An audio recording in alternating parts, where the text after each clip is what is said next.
Hello दोस्तों, कैसे हैं आप सब। उम्मीद करता हूँ आप सब अच्छे होंगे। अगर आपने अभी तक हमारा चैनल सब्सक्राइब नहीं किया है तो प्लीज़ अभी कर लें, ताकि आपको हमारा सभी वीडियो देखने का मौका मिले और हमें भी मोटिवेशन मिलेगा और आपको ऐसे ही इंटरटेन करता रहूँगा। दोस्तों, अक्सर भूत प्रेत की घटनाएं हमें डरा देती है, क्योंकि वो कभी भी हमारी नॉर्मल लाइफ को बदल कर रख देती है, जो कि हमें या किसी को भी पसंद नहीं होता है। और ऐसी घटनाएं सिर्फ एक को नहीं बल्कि पूरे परिवार पर असर डालती है। आज की घटना भी कुछ ऐसी ही है। ये हमारे एक सब्सक्राइबर ने शेयर किया, जो आज मैं आपको सुनाने जा रहा हूँ। बात बिहार की एक शहर की है। आजकल तो वो झारखंड में आ गया है, पहले वो बिहार में ही हुआ करता था। शहर का नाम है धनबाद। धनबाद वैसे दोस्तों कोयले के खान के लिए मशहूर माना जाता है। वहीं उसी शहर में एक परिवार रहता था, 2 लड़कियां, 2 लड़के और हस्बैंड वाइफ। ये कहानी उन्हीं परिवार की एक बच्ची की है, जो उस समय करीब 17-18 साल की होगी। उसका नाम पूनम सिंह था। माता पिता और बच्चे काफ़ी खुश मिजाज थे। सभी खुशी खुशी छोटे से घर में रहा करते थे। बात साल 1995 की है, जब पूनम के पिता छुट्टी लेकर कुछ दिन घर पर रहने का निर्णय करते हैं और उन लोगों ने प्लान किया कि कहीं घूमने चलते हैं। सबने प्लान किया कि बनारस चलते हैं, दर्शन भी हो जाएगा भोले बाबा की और घूमना भी। सब खुशी खुशी सफ़र के लिए निकल गए। धनबाद से बनारस की दूरी कोई ज़्यादा तो थी नहीं, तो वो लोग वहाँ सेम डे में पहुँच गए। पहुँचने के बाद उन लोगों ने एक होटल में कमरा लिया और सब आराम करने लगे। अगले दिन सुबह सुबह सब गंगा घाट की ओर चल दिए नहाने के लिए। गंगा घाट पर जाने के बाद सब ने नहाना शुरू कर दिया। पूनम को स्विमिंग आता था, तो वो खूब मज़े लेकर नहाने लगी। दोनों भाई को स्विमिंग नहीं आता था, तो वो किनारे पर ही नहा रहा था। और बहन वो थोड़ी डरपोक मिजाज की थी, तो वो नहाने के लिए नहीं गई और किनारे पे ही बैठी थी।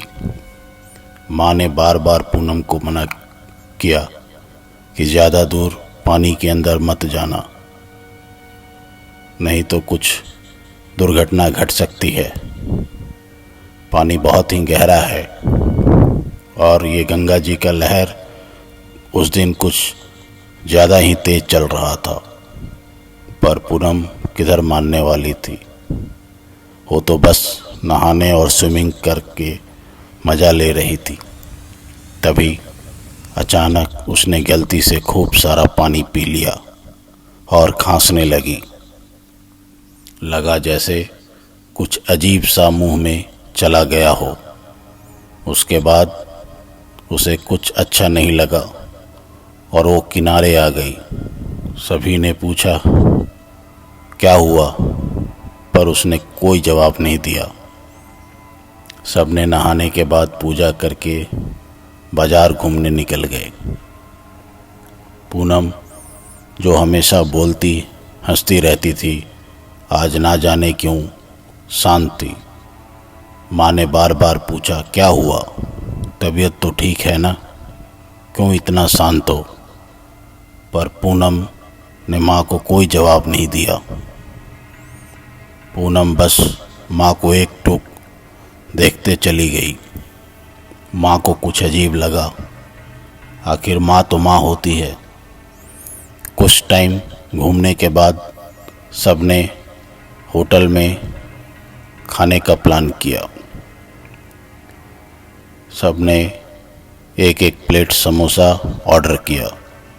कुछ ही देर में समोसा लेकर वेटर जब आया, समोसे के साथ टमाटो केचप की चटनी भी फ्री थी, जिसे देखकर पूनम की आंखें अचानक बड़ा होने लगा और एकदम से उसने चटनी अपनी ओर खींच लिया और उसे चाटने लगी। फिर उसने अपने भाई की प्लेट की भी चटनी लेकर चाट ली, फिर माँ की, फिर बहन की, फिर पिताजी की।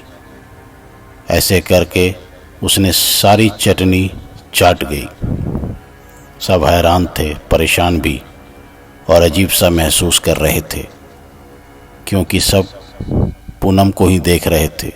यहाँ तक कि वेटर भी अचंभित था।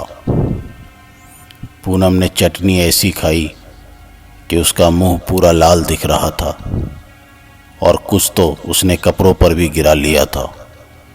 सब जल्दी से पैसा देकर होटल वापस चले गए और रास्ते में वो बार बार पूछ रहे थे कि ऐसा क्यों की तुम, क्यों हमारा नाम खराब की? ये भी कोई तरीका है? पूरा ये हमारा इज्जत का कचरा कर दी। पूनम शांत थी, कुछ नहीं बोल रही थी, मानो जैसे उसको सांप सूंघ गया हो या शरीर में आत्मा ही ना हो। सब होटल पहुंचकर सोने की तैयारी कर रहे थे। रात के करीब 12 बजे होंगे। तभी पूनम की माँ को कुछ अजीब सा महसूस हुआ। उनकी आंखें अचानक खुल गई और जो उन्होंने देखा वो तो मानो उनकी पैरों के तले जमीन ही खिसक गई। उन्होंने देखा पूनम सर के बल चल रही है कमरे में।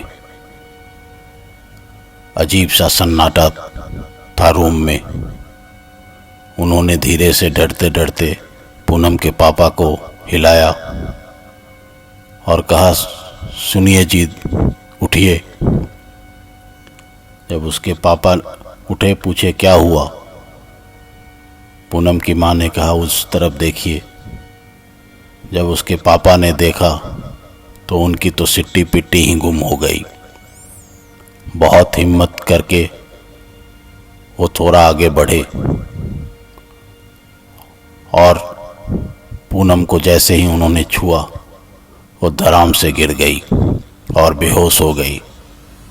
सबने उसे जल्दी से उठाकर बेड पर लिटाया और रात भर उसके पास ही बैठे रहे। सुबह होते ही सब ने सोचा कि शायद पूनम की तबीयत खराब है, इसे डॉक्टर के पास लेकर चलते हैं। और वो उसको डॉक्टर के पास ले गए। डॉक्टर ने पूनम को चेक किया और कहा कि ये बिल्कुल ठीक है, क्या प्रॉब्लम है इसको। तब उन लोगों ने रात की सारी बात बताई। डॉक्टर को कुछ अजीब लगा, क्योंकि पूनम को शारीरिक बीमारी कुछ भी नज़र नहीं आ रहा था। ना ही उसे बुखार था, ना ही और कोई प्रॉब्लम दिख रही थी। उसकी नब्ज़ भी बराबर चल रही थी। डॉक्टर ने कहा, ये तो मेडिकल इशू नहीं है, कुछ और ही लग रहा है। वैसे तो मैं इन सब बातों पर विश्वास नहीं करता, फिर भी आप बाबा की नगरी में आए हैं तो आप एक काम करें, गंगा घाट के पास एक बाबा राम मोही रहते हैं, उनके पास जाएं तो शायद वो आपकी कुछ मदद कर दें। वैसे तो पूनम के माँ और पापा मॉडर्न ख्यालों के थे, पर बात बेटी की थी तो संकोच होते हुए भी वो बाबा के पास चले गए। बाबा के कुटिया में जाने के बाद पता चला बाबा अभी 1-2 घंटे बाद आएंगे। तो वो लोग उधर ही एक आम के पेड़ के नीचे बैठकर उनका इंतज़ार करने लगे। तभी एक दूसरे से बात करते करते अचानक उनकी नज़र पूनम पर पड़ी। उन लोगों की तो मानो जमीन ही पैर के तले से गायब हो चुकी थी। वो देखते हैं कि पूनम पास में बैठकर जमीन पर पड़ी कीड़े मकोड़े को खा रही है। उसका वो खाते हुए बहुत आनंद भी ले रही है, मानो जैसे चॉकलेट और बिस्किट खा रही हो। उसके माँ पापा को ये देख के एक पल के लिए तो लगा कि जैसे उनकी जान ही निकल जाएगी। उन्होंने दौड़कर पूनम को खींचा। तभी वहाँ बाबा के चेले आ गए और बोले, ये मामला कुछ ज़्यादा ही गंभीर है, आप आए, बाबा आ गए हैं। फिर सब बाबा के पास गए। बाबा ध्यान में थे। जैसे ही उन्होंने आँख खोली वो बोले, ये तो कुछ और ही है, ये प्रेत के चक्कर में आ गई है। जैसे ही पूनम के माँ पापा ने ये बात सुना, उनके तो होश ही उड़ गए। उन्होंने तुरंत पूछा, वो कैसे बाबा, इसने किसी का क्या बिगाड़ा है, क्यों मेरी बच्ची के साथ ये सब? वो बोले, लगता है ये किसी का अंश अपने अंदर समा रखी है, इसको खूब उल्टी करवाओ। सबने उसके मुंह में उंगली डालकर उल्टी करवाना शुरू किया। कभी उल्टी करने के बाद कुछ अजीब सा राख जैसा निकलने लगा। बाबा समझ गए और उन्होंने तुरंत अपनी कमंडल से जल निकाला और गंगा जल उल्टी के ऊपर फेंकने लगे। जैसे जैसे वो गंगा जल फेंकते, उल्टी का राख गायब होता जाता। काफ़ी देर तक काफ़ी उल्टियाँ करने के बाद पूनम अचानक बेहोश हो गई। फिर बाबा ने उसे कुछ आयुर्वेदिक दवाइयों के साथ उनका इलाज करना शुरू किया। कुछ ही घंटों बाद पूनम को होश आया। होश आने के बाद मानो जैसे उसे कुछ भी याद ना हो। उसने पूछा, माँ हम लोग यहाँ पे क्या कर रहे हैं, क्या हुआ है मुझे?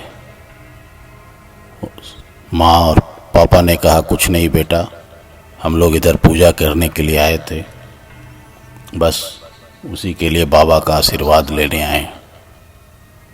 और ये कह के उन लोगों ने बाबा को धन्यवाद दिया और कुछ दान दक्षिणा देने का कोशिश भी किया, पर बाबा ने दान दक्षिणा नहीं लिया। कहा जाता है कि वो बाबा कभी भी किसी से कुछ नहीं लेते थे, ना ही अन्न का सेवन करते थे। सिर्फ जल, फल और दूध पे ही अपना जीवन व्यतीत करते थे, जिनके कारण उनकी शक्तियाँ इतनी बढ़ गई थी। तो दोस्तों, कैसी लगी आपको ये कहानी, कमेंट्स में ज़रूर लिखकर बताइएगा। तब तक के लिए धन्यवाद। शुभ रात्रि।